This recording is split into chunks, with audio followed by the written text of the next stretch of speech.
आप सभी का सिविल सर्विसेज में सखी में स्वागत है। और आज जो हम नया टॉपिक लेके आए हैं वो है आरएनए एडिटिंग एवं इसका महत्व। तो ये काफी इंपॉर्टेंट टॉपिक है, खास करके आपके मुख्य परीक्षा के दृष्टिकोण से और प्रीलिम्स के हिसाब से, प्रारंभिक परीक्षा के दृष्टिकोण से, क्योंकि ये काफी अभी न्यूज में, आप जानते हैं, जेनेटिक एडिटिंग के बारे में काफी चर्चाएं आई हैं, काफी इस तरह से इंपॉर्टेंट ये न्यूज बन गया है। अभी तक आपने जो भी पढ़ा था या जो भी आप न्यूज में देख रहे होंगे वो डीएनए एडिटिंग की बात थी, डीएनए में डीएनए एडिटिंग।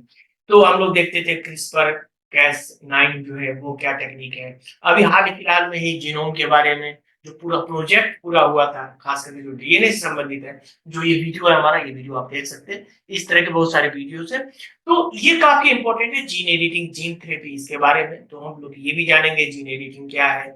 उसके बाद हम लोग देखेंगे कि ये क्यों इंपॉर्टेंट है आरएनए।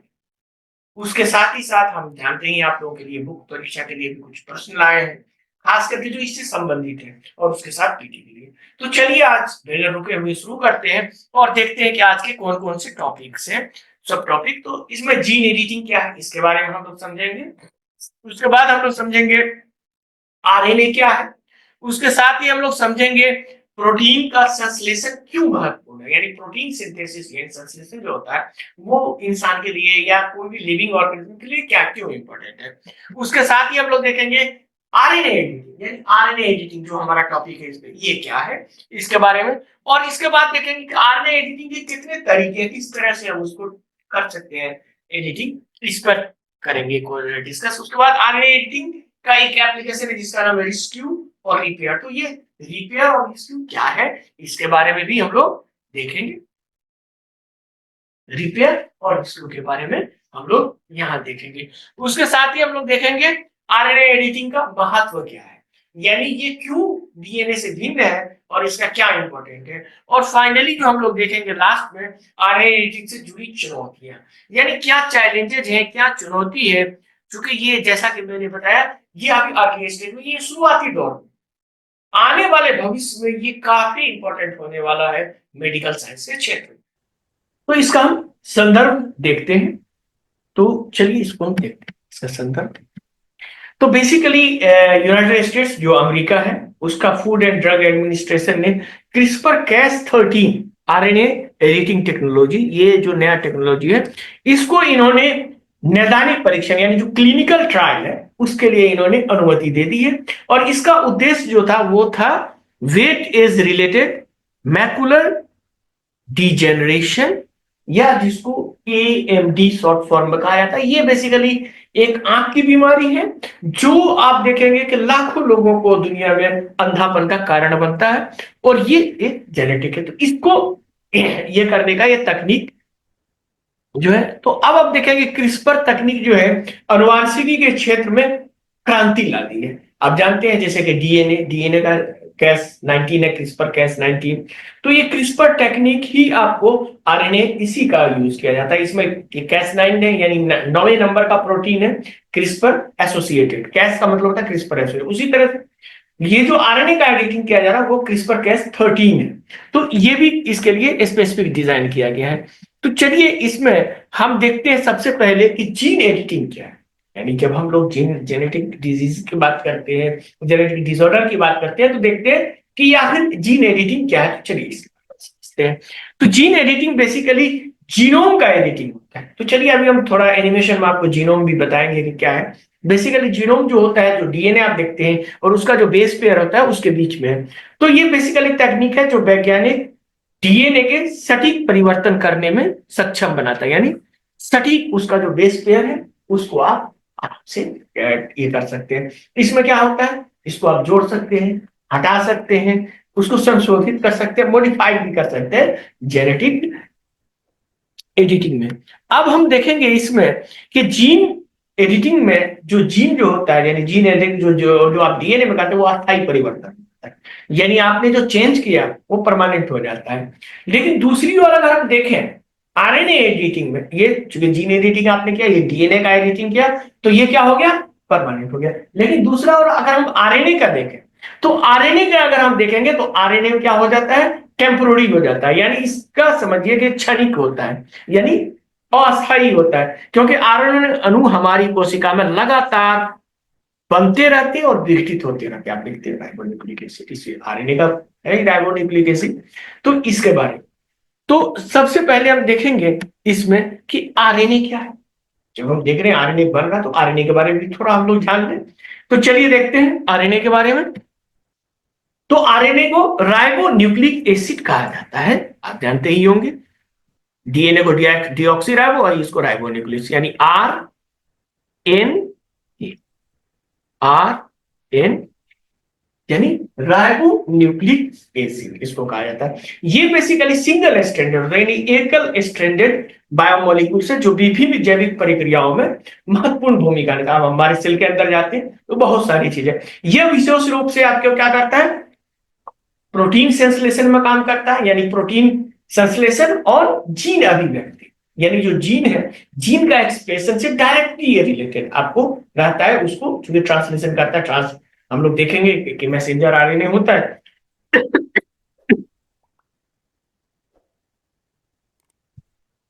तो इसमें काफी इंपॉर्टेंट रोल अदा करता है। तो सबसे पहले हम लोग देखेंगे कि ये इसका स्ट्रक्चर।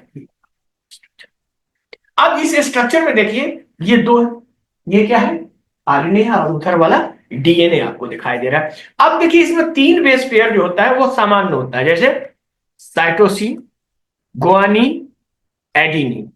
इसमें भी साइटोसिन होगा, गुआनिन होगा, एडिनिन होगा। डिफरेंस कहां होता है, यूरासिल में और थायमिन। यानी आरएनए में आपको यूरासिल होता है और डीएनए में ये थायमिन होता है। ये बेसिकली बेसिक डिफरेंस जो नीचे वाला।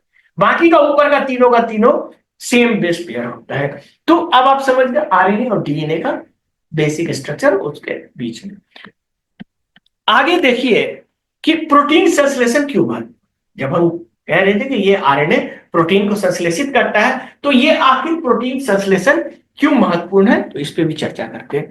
प्रोटीन संश्लेषण एक मौलिक जैविक प्रक्रिया, हमारे जैविक के प्रक्रिया जो होती है उसका एक फंडामेंटल पार्ट सही है, समझ लीजिए, जो सभी जीवों के क्रियाकलाप और मरम्मत यानी रख रखाव जो होता है उसके में महत्वपूर्ण भूमिका निभाता है। प्रोटीन जो होता है वो आखिर होता क्या है, एमिनो एसिड्स की एक लंबी श्रृंखला होती है। अमीनो जैसे हमारे अगर मानव की बात करें तकरीबन 20 के लगभग एमिनो एसिड्स होता है, और इसमें विशिष्ट क्रिया में यानी 3D संरचनाओं में इसको बदलता है और फाइनली तो चलिए इनोवेशन है, इसको भी देखते हैं कि प्रोटीन आखिर बनता कैसे है हमारे सेल के अंदर। तो एक थोड़ा सा आप देख सकते हैं। तो इससे पहले इन्वेंशन से पहले थोड़ा और भी देख लें कि प्रोटीन और क्यों इंपॉर्टेंट है। क्योंकि जो हमारा इम्यून सिस्टम है, इम्यून सिस्टम में जो हमारा जो जिसको हम हिंदी में प्रतिरक्षा प्रणाली कहते हैं, उसमें पैथोजेंस को ये रोकता है। जिस तरह से आप कंप्यूटर वगैरह एंटीवायरस लगाते हैं उस तरह से, तो ये प्रोटीन इससे जो उसका साथ ही साथ आप देखेंगे ये जेनेटिक एक्सप्रेशन यानी जीन अभिव्यक्ति से भी जुड़ा हुआ है। और ये जो जैसे पर्यावरण में चेंजेस होता है तो उससे हम जानते हैं कि ऑटोमेटिकली इसमें चेंजेस होने लगता है। तो ये भी पर काफी मदद होता है। तो ये सारी चीजें, तो चलिए इसके बारे में हम देखते हैं प्रोटीन के बारे में। एनिमेशन, जैसा कि मैंने कहा प्रोटीन निर्माण का एनिमेशन, यानी ये प्रोटीन इस तरह से बनते हैं और इसके बनने में आरएनए की क्या भूमिका है इस पर भी हम लोग चर्चा करेंगे। तो देखते हैं ये हमारा सेल है। अब हम जानते हैं कि हर इंसान का फंडामेंटल एक ये सेल होता है। आप सेल के अंदर आप जाते हैं तो इसके अंदर क्या है, आपको न्यूक्लियस नजर आएगा और न्यूक्लियस ही आपका जीनोम होता है। यहाँ पे आप देखिए ये पूरा जीनोम और इसके अंदर क्रोमोसोम्स होता है। हम लोग जानते हैं कि 23 पेयर क्रोमोसोम्स इंसान में होता है और इस क्रोमोसोम में ही आपका डीएनए होता है। और डीएनए जो है वो एक हिस्टोन प्रोटीन होता है, हिस्टोन प्रोटीन और डीएनए। और उसके अंदर आप देखेंगे तो आपको ये आपका ये डीएनए होता है और ये जो डीएनए है यहाँ पे आप देख लीजिए। तो यहाँ पे आप देखेंगे ये तो आपको यहाँ हिस्टोन प्रोटीन था और ये जीन होता है। जब आप जेनेटिक एडिटिंग की बात करते हैं तो ये डीएनए में जो ये बेस पेयर आपको नजर आ रहा है इसी को जीन बोलते हैं और जेनेटिक मटेरियल बनाता है। अब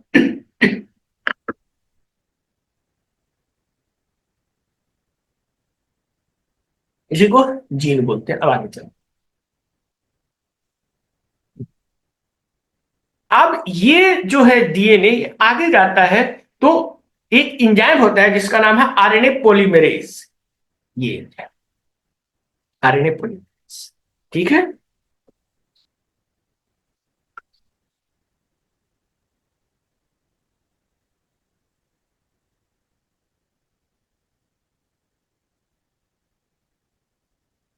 अब यहां आने के बाद ये एक्सचेंज होता है और वहां से आपका ट्रांसलेशन होके मैसेंजर आरएनए में आ जाता है। ये देखिए बेस पेयर है, ये मैसेंजर आरएनए। और ये मैसेंजर आरएनए जो आप देख रहे हैं, तो ये क्या होता है, नेचुरली भी इसके अंदर आपका एडिशन और ये सब्सट्रैक्शन होता रहता है आरएनए के अंदर। इसीलिए आरएनए को आपको एडिटिंग करना उस हिसाब से, चूंकि ये नेचुरली होता है और इस तरह से होता है, तो उसका यूज कर सकते हैं आपको जो इलाज होता है उसके लिए। अब ये आरएनए कहाँ चला गया, आपको साइटोप्लाज्म में जाता है। और साइटोप्लाज्म में जाने के बाद यहां एक प्रोटीन का फैक्ट्री जिसको बोलते हैं राइबोसोम, ये राइबोसोम। अब ये मैसेंजर आरएनए कहा गया, राइबोसोम में। अब ये राइबोसोम को क्या कहा जाता है, प्रोटीन का फैक्ट्री कहा जाता है। अब यहीं पे प्रोटीन बनता है। अब यहां ये मैसेज देता है और यहां से आपका एमिनो एसिड्स इसके बनते हैं, ये जो ट्रांसफर आरएनए, ये एमिनो एसिड्स है और ये ट्रांसफर आरएनए। इसके अंदर 3 बेस आपको साफ नजर आ रहा है, आप देखेंगे। तो ये देखिए, इसको ट्रांसफर आरएनए कहते हैं, ये पूरा। और इससे आपका एमिनो एसिड इस तरह से करके एक एक करके, अब यहाँ देखिए ये बन रहा है, फिर बन रहा है इस तरह से। जब टोटल आपका 20 एमिनो एसिड्स मिलके फिर ये एक फोल्ड करके, और यहाँ पे आप देखिए मिला, फिर गया, फिर जा रहा है, फिर जा रहा है, और फाइनली आप देखेंगे जब ये पूरा कर देगा तो ये आपका एक प्रोटीन बन जाएगा। और यही आपका प्रोटीन बनने की प्रक्रिया, प्रोटीन सिंथेसिस। और ये प्रोटीन जो मैंने आपको पहले ही बताया, जीन एक्सप्रेशन से डायरेक्ट जुड़ा हुआ है, बहुत सारे चीज से। तो ये आपका,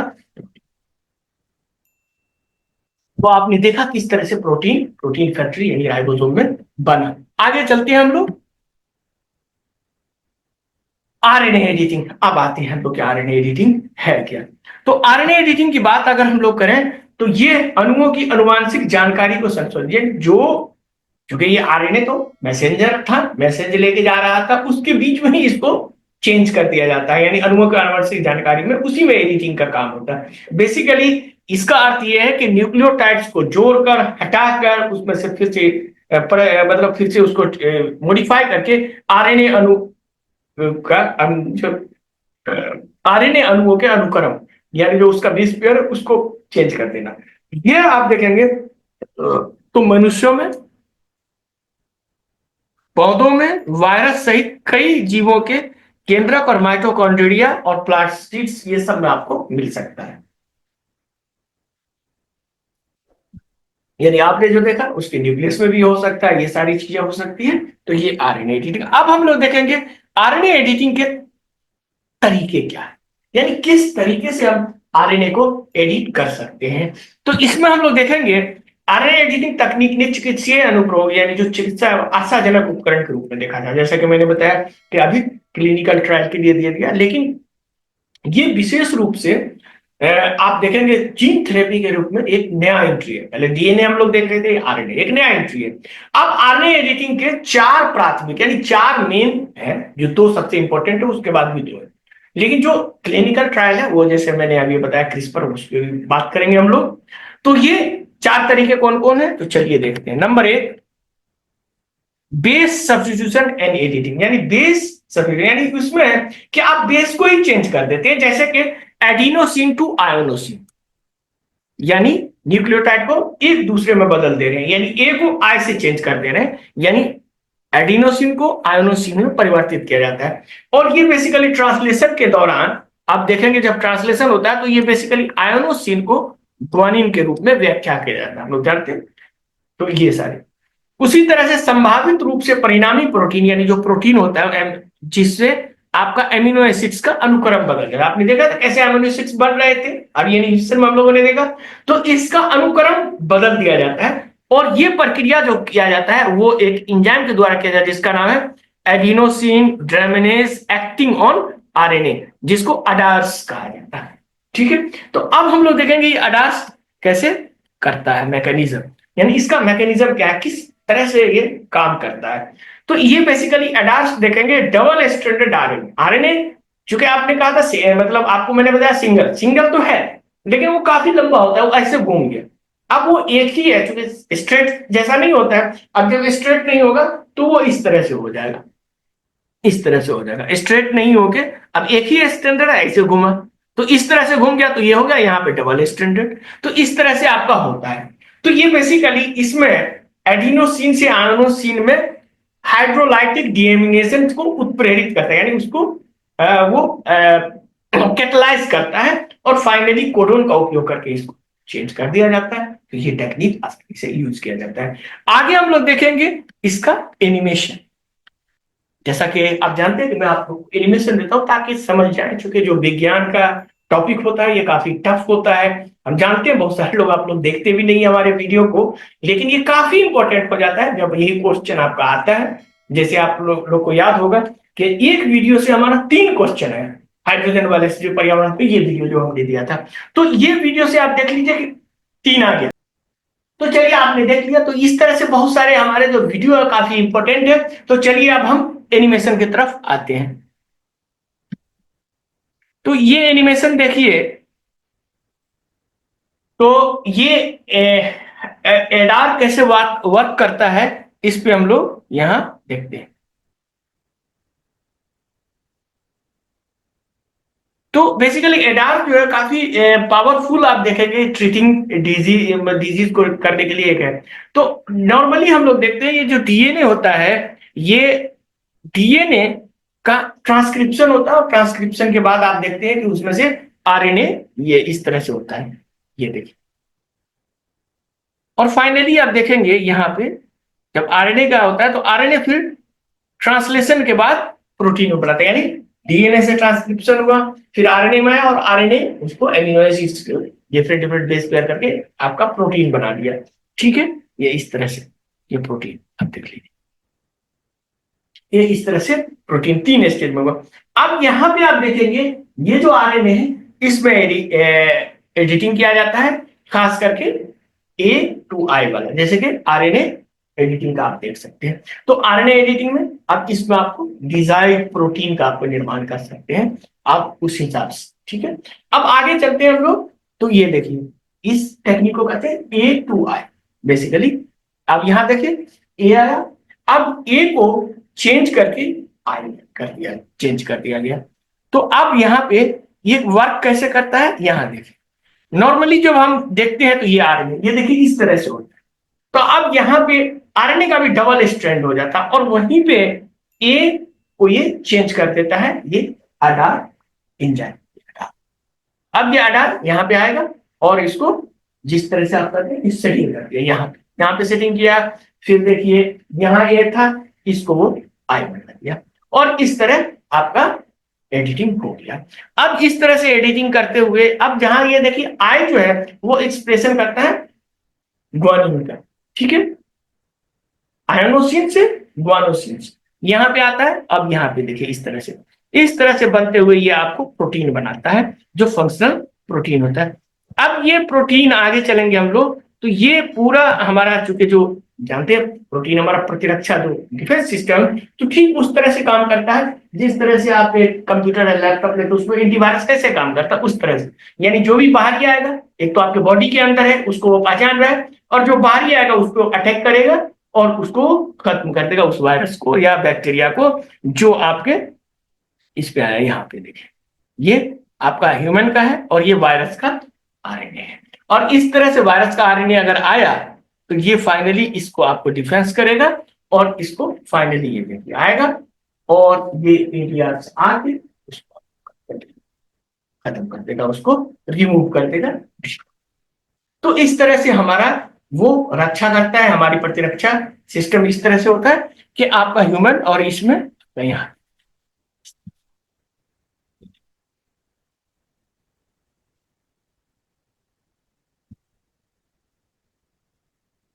ये वाइटल रोल अदा करता है, नहीं काफी महत्वपूर्ण भूमिका रोल करता है। जैसे हमारा न्यूरॉन्स के बारे में हम बात करें, डिफरेंट डिफरेंट बॉडी पार्ट्स में, जैसे कि आप यहाँ देख लीजिए।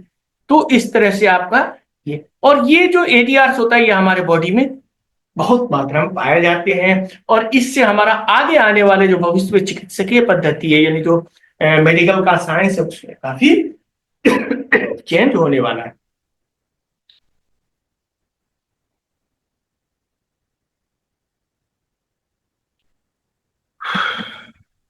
अब हम लोग देखते हैं क्रिस्पर Cas13 जो सेकेंड है, सबसे इंपॉर्टेंट है, उस पे आधारित है। अभी तो हम लोग ने देखा आधार पे, और दूसरा ये काफी इंपॉर्टेंट है, क्योंकि आप जानते हैं कि Cas13 जो आरएनए एडिटिंग के लिए क्रांतिकारी उपकरण है, काफी रिवोल्यूशनरी, जिसको आप क्रांतिकारी कह सकते हैं, कि न्यूक्लिक एसिड और चिकित्सा विज्ञान में काफी इंपॉर्टेंट है। और जैसा कि हम लोग जानते हैं कि आरएनए एडिटिंग का प्रथम नैदानिक परीक्षण किया गया था, जो एज रिलेटेड मैकुलर डीजेनरेशन, जिसको एएमडी कहा गया था, उस आंखों की बीमारी के लिए। तो ये पहला, विश्व का पहला ऐसा ट्रायल, जो आरएनए एडिटिंग की ट्रायल की बात हम करें कि नैदानिक कितना परीक्षण, तो ये पहला ट्रायल जो अमेरिका में किया जा रहा है फूड एंड ड्रग एडमिनिस्ट्रेशन के द्वारा। तो उसके बाद अब इसका मैकेनिज्म देखिए, तो ये बेसिकली एक बहुक्रियाशील प्रोटीन, यानी कि इसमें मल्टी फंक्शनल प्रोटीन है, जिसको Cas13 प्रोटीन कहते हैं। अब ये Cas13 प्रोटीन, जैसे मैंने बताया, कैस का फुल फॉर्म होता है क्रिस्पर एसोसिएटेड।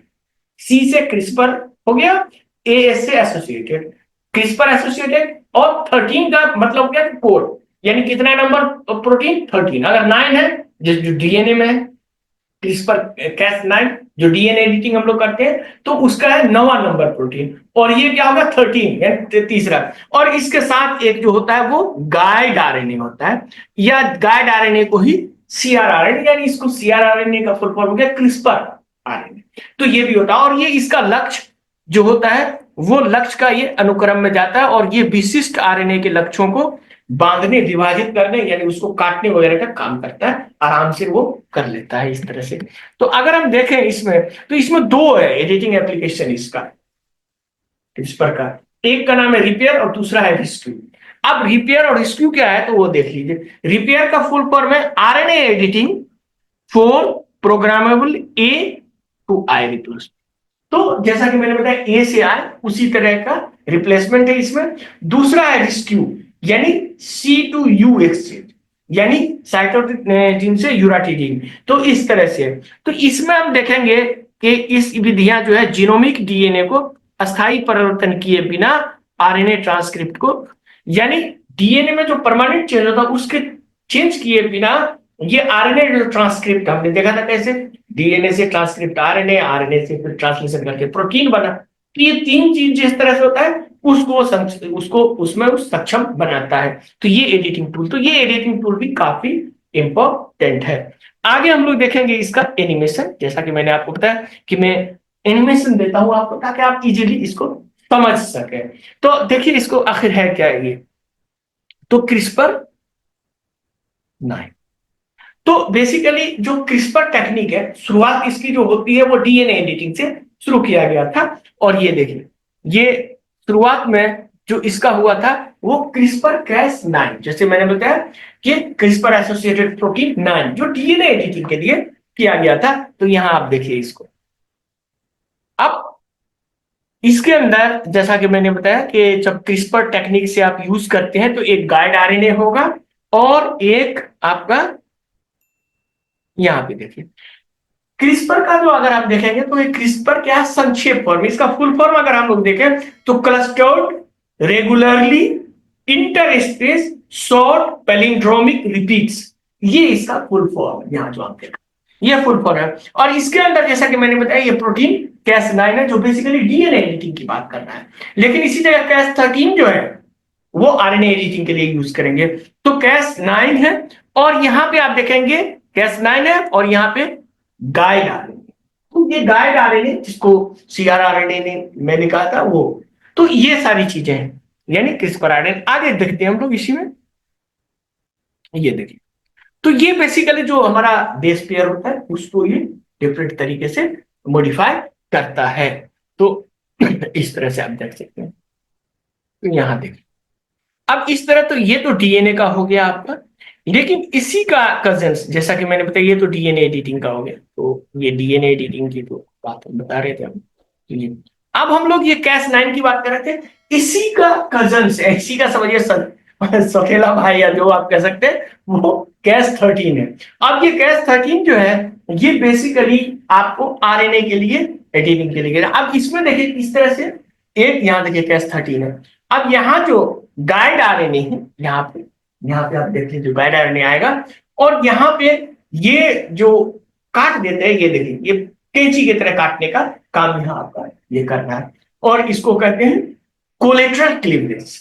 ये इस टेक्निक से आप इजीली आरएनए को काट सकते हैं, डिफरेंट जगह पे भेज सकते हैं, और ये बहुत ही इजी तरीका से होता है। तो इसीलिए इसको रिवोल्यूशनरी, और इसीलिए इसको वेट आइज जो मैकुलर डिसीज जो है वो as related macular degeneration disease जो खास करके आंख वाला है, उसके लिए इसी टेक्निक को यूज किया। तो ये काफी इंपॉर्टेंट टेक्निक है। इसको एनिमेशन में हम आपको समझाएंगे किस तरह से ये जो प्रोटीन है Cas13, ये काफी इंपॉर्टेंट है। आगे हम लोग चलते हैं इसी में। अब देखते हैं तीसरा जो है वो है साइटाडीन टू यूरेटिडीन एडिटिंग। ये भी बेसिकली इसी तरह से, बेसिकली इसमें मैसेंजर आरएनए में ही संशोधन हो जाता है, कोडिंग की क्षमता जो होती है उसके बारे में हम लोग करते हैं। ये बेसिकली कैंसर और ऑटो इम्यून डिजीज सहित कई के लिए काफी इंपॉर्टेंट होने वाला है। तो इस तरह का ये भी एक टेक्निक है। इसका मैकेनिज्म हम देखें तो C2U जो किया जाता है, बेसिकली इसमें ये एपोबिक प्रोटीन होता है। जैसा कि हम लोग एडार प्रोटीन देखा, क्रिस्पर देखा, उसी तरह से इसमें एपोबिक प्रोटीन होता है, और ये जैसे इंजाइमों से द्वारा होता है, और इसको संशोधन जो विशिष्ट आरएनए अनुक्रम को बेसिकली लक्षित किया जाता है। चौथा जो है वो है इंसर्शन और डिलीशन एडिटिंग। इसमें बेसिकली इसको इंडल शॉर्ट में कहा जाता है। एडिटिंग विशिष्ट आरएनए को, इसमें आपको आरएनए के अणु के भीतर न्यूक्लियोटाइड को जोड़ना या हटाना, जो हमने देखा था वो जीनोम, उसके अंदर न्यूक्लियोटाइड से उसको जोड़ देते हैं, हटा देते हैं। तो इस तरह से शामिल, इसके परिणाम स्वरूप एनकोडेड प्रोटीन जो है अनुक्रम, जो कोडेड प्रोटीन होता है उसमें, इसमें खास करके देखेंगे इस तरह का यूज जो है वो बेसिकली माइटोकॉन्ड्रियल आरएनए और गाइड आरएनए यूरेटिडीन को जोड़ने का, हटाने का निर्णय। इसमें ट्रिप्नोसोम्स नामक जो है मतलब माइक्रो ऑर्गेनिज्म है, उसमें इस तरह की चीज देखी गई है। तो ये भी इन फ्यूचर में ये सारी चीजें, ये सारी टेक्निक काफी काम आने वाला है। तो अब हम लोग आगे देखेंगे इसका महत्व कि आरएनए एडिटिंग का क्या महत्व है। तो चलिए इस पे हम चर्चा करते हैं। तो आरएनए और डीएनए के आनुवांशिक जानकारी को प्रोटीन में बदलने में महत्वपूर्ण भूमिका निभाता है। आरएनए क्या करता है, जो डीएनए का आनुवांशिक जानकारी है उसको बदलने में यह महत्वपूर्ण भूमिका निभाता है, क्योंकि ट्रांसक्रिप्ट के बाद ट्रांसलेशन का काम करता है। अब वहां से लाया ए तो यहाँ बी करेगा, अगर वहां उन्होंने गुड, अब यहाँ बी करना था इसको, लेकिन बीच में आपने एडिट करके ए को फिर सी कर दिया। इस तरह से जैसे हमने ए टू आई वाला में देखा, इस तरह से। तो ये काफी इंपॉर्टेंट हो जाता है आरएनए। दूसरा है इसके कई लाभ हैं, कई बेनिफिट्स है आरएनए एडिटिंग के। इसमें नंबर 1 में अस्थायी सुधार।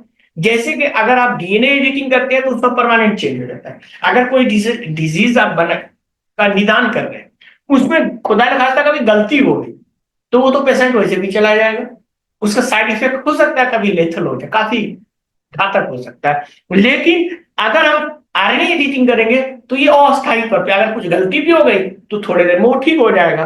तो ये इसके लिए एक अच्छा ये है। दूसरा चीज जो है इसमें ऑफ टारगेट प्रभावों को कम जोखिम, यानी ऑफ टारगेट यानी जब आप लक्षित करने के लिए संशोधित से जुड़े जोखिम को भी कम कर सकते हैं, जो सीधे, अब डीएनए एडिटिंग में क्या है कि आप जिसको लक्ष्य करें उसके बगल वाला ही, जैसे आपने निशाना साधा, बंदूक का निशाना या कुछ भी आप साधा, आप मारना था इसको, मार दे दूसरे को। तो ये जोखिम जो है ये आरएनए एडिटिंग में आपको कम है, ऑफ टारगेट। उसी तरह से जेनेटिक डिसऑर्डर, खास करके आप देखेंगे hurler syndrome, cystic fibrosis, Rett syndrome, इसमें काफी इंपॉर्टेंट जो है वो रोल अदा करता है। खास करके इसमें काफी सफलता देखा गया है इस तरह के आरएनए एडिटिंग में। आप अभी आपने देखा कि एज रिलेटेड प्रॉब्लम, तो ये सारी चीजें अभी ट्रायल में भी चल रही है और काफी सफलता भी, सक्सेस वाले रिजल्ट आ रहे हैं, इसीलिए मैंने ये वीडियो आप लोगों के लिए बनाया था। तो ये काफी इंपॉर्टेंट है। तो जैसे हार्लर सिंड्रोम देता है, हार्लर सिंड्रोम में क्या होता है कि शुगर का डिपॉजिट जो है, जो चीनी होता है उसके बड़े मॉलिक्यूल्स का डिपॉजिट डिफरेंट डिफरेंट पार्ट में आपके हो जाते हैं, इसको हार्लर सिंड्रोम कहते हैं। ये बेसिकली जेनेटिक डिसऑर्डर, कभी बॉडी पे हो जाएगा, यहाँ पे हो जाएगा, यहाँ पे हो जाएगा, और ये काफी लेथल भी हो सकता है, आपके हार्ट वगैरह को भी डैमेज कर सकता है। उसी तरह से सिस्टिक फाइब्रोसिस, ये लंग्स में होता है, इंटेस्टाइन में होता है, ये दिमाग हो जाता है, उसी तरह से रेट सिंड्रोम। तो ये सारी चीजें काफी इंपॉर्टेंट है जो आपको इसके लिए आरएनए इसके निदान देते हैं। उसके बाद हम देखेंगे आखिर चुनौतियां क्या है आरएनए, चैलेंजेस क्या क्या है। तो चैलेंजेस में अगर हम देखें तो कई चुनौती है, जैसे कि एटीआर एंजाइम में एमआरएनए अब mRNA में अनपेक्षित साइटों को लक्षित कर सकता है, चूंकि उसमें आप देखा तो ये भी हो सकता है, चूंकि वायरस टाइप से है तो अगर हो गया तो अनपेक्षित साइट को भी वो टारगेट कर सकता है। और दूसरा है इसका एडिटिंग क्षणिक होना, ये भी एक तरफ तो फायदा था क्षणिक है, दूसरा ये भी है कि अगर आपको ये काम सही कर रहा है तो फिर से दोबारा बार बार आपको ये ट्रीटमेंट लेना पड़ेगा, तो ये भी एक बार बार उपचार। और तीसरा सबसे इंपॉर्टेंट है कि वर्तमान में जो ड्रग डिलीवरी सिस्टम है, जो नैनो पार्टिकल्स के जरिए इसको हम ले जा सकते थे, वो उसकी पहुंच उतनी अच्छी नहीं है, और ये बड़े इसमें अब एक सीमित लिमिटेड है। तो इसीलिए ये फ्यूचर का समझ लीजिए, तो इसीलिए इस तरह से जो फ्यूचर में विज्ञान में आने वाला रहता है वो मैं आपको देता हूं, और वो काफी इंपॉर्टेंट है, जैसे जीनोम वगैरह वाला मैंने आपको दिया था, तो ये काफी इंपॉर्टेंट है जेनेटिक एडिटिंग में ये क्षमता। तो ये आपने चुनौतियां भी देख ली सर। अब चलिए इसको हम फाइनली कंक्लूड करते हैं और निष्कर्ष निकालते हैं। तो निष्कर्ष में आप देखें कि जो जीन एडिटिंग थेरेपी है, खास करके आरएनए जीन, ये काफी महत्वपूर्ण प्रगति मतलब एक है प्रतिनिधित्व करता है। और खास करके आप देखेंगे तो पारंपरिक की तुलना में जो प्रेजेंट में है उससे ज्यादा सटीकता है इसमें, और सुरक्षा भी है उससे ज्यादा। तो इससे यह भविष्य के अनुसंधान और जो क्लिनिकल ट्रायल नैदानिक अनुप्रयोग के लिए अत्यंत महत्वपूर्ण क्षेत्र बनने वाला। तो इन फ्यूचर में आप 5 साल बाद 10 साल बाद आप देखेंगे कि आरएनए टेक्निक से बहुत सारी बीमारी का हल हो गया, कैंसर का हल हो जाएगा, एड्स का हल हो जाएगा, बहुत सारे ऐसे वायरल डिजीज और इसका हल हो सकता है। क्योंकि अभी आपने देखा कि आरएनए ही हमारा कोविड के वैक्सीन को इतना जल्दी बनवाया, आरएनए, तो आरएनए इस समय काफी इंपॉर्टेंट रोल, तो ये तो निष्कर्ष था। तो चलिए आप देखते हैं यूपीएससी के लिए क्यों महत्वपूर्ण है। जैसा कि मैंने आपको शुरू से ही बताया कि मैं यूपीएससी के लिए काफी इंपॉर्टेंट क्वेश्चन देने वाला हूं, तो 3 महत्वपूर्ण क्वेश्चन इससे बनते हैं। तो चलिए देखते हैं। नंबर 1, आरएनए एडिटिंग संबंधित यूपीएससी के लिए प्रश्न। नंबर 1 में इसमें देखेंगे अनुवांशिक विकार यानी जिसको जेनेटिक डिसऑर्डर कहते हैं के उपचार में आरएनए एडिटिंग की क्षमता पर चर्चा करें। सुरक्षा और प्रभावकारिता के संदर्भ में यह डीएनए एडिटिंग से किस प्रकार हुई। ठीक है, पहला क्वेश्चन। दूसरा क्वेश्चन आप देखेंगे आरएनए एडिटिंग से जुड़ी चुनौतियां, जो अभी हमने चर्चा किया था। और ये सारी तीनों क्वेश्चन पे आरएनए एडिटिंग के नैदानिक अनुप्रयोगों में हाल ही में क्या प्रगति की है, जो अभी मैंने बताया। तो ये 3 काफी इंपॉर्टेंट टॉपिक है जो मुख्य परीक्षा जो पेपर 3 आपका आता है विज्ञान में, उससे आपको आने वाला है। अब हम लोग देखेंगे पीटी के लिए। तो पीटी के लिए आप जानते हैं यूपीएससी पीटी 2025 के लिए आपका एक टेस्ट सीरीज होने वाला है। तो टेस्ट सीरीज आप लोग जो भी ज्वाइन करें, इसका बहुत ही कम चार्ज हमने देखा, 500 चार्ज है इसका। अगर आप लोग शामिल होना चाहें तो आप दे सकते हैं, आप इसको इसके अंदर की 500 दे सकते हैं। आपके इसमें 5 सेट होंगे, 100 रुपये के सेट है, ज्यादा कुछ नहीं। और 5 सेट में ज्योग्राफी है, साइंस है और इन्वायरमेंट, तीनों का आपको क्वेश्चन मिलेगा। तकरीबन आपको हर सेट में 100 क्वेश्चन मिलेगा। और ये 100 क्वेश्चन, 500 क्वेश्चन काफी इंपॉर्टेंट है। आप जानते हैं पिछले साल हमने जो कुछ क्वेश्चन डाले थे, उस क्वेश्चन से 20 क्वेश्चन आ गए थे, 20 प्लस। तो इस बार तो अगर हम देंगे तो कम से कम 25-26 क्वेश्चन आपके रहेंगे ही रहेंगे। तो और आप जानते हैं डेली आपको हम क्वेश्चन ऑफ द डे देते हैं, यानी आज का प्रश्न आप लोग बनाते भी है, बहुत खुशी भी होती है। आप लोग काफी बना रहे हैं, तो इसको आप लोग बनाइए भी, दूसरों को भी शेयर कीजिए, दूसरों को भी फायदा पहुंचाइए, और डेफिनेटली बात है। तो चलिए, आप लोगों ने हमारे इस वीडियो को देखा, इसके लिए आप सभी का बहुत बहुत शुक्रिया, धन्यवाद। मिलते हैं अगले वीडियो में अगले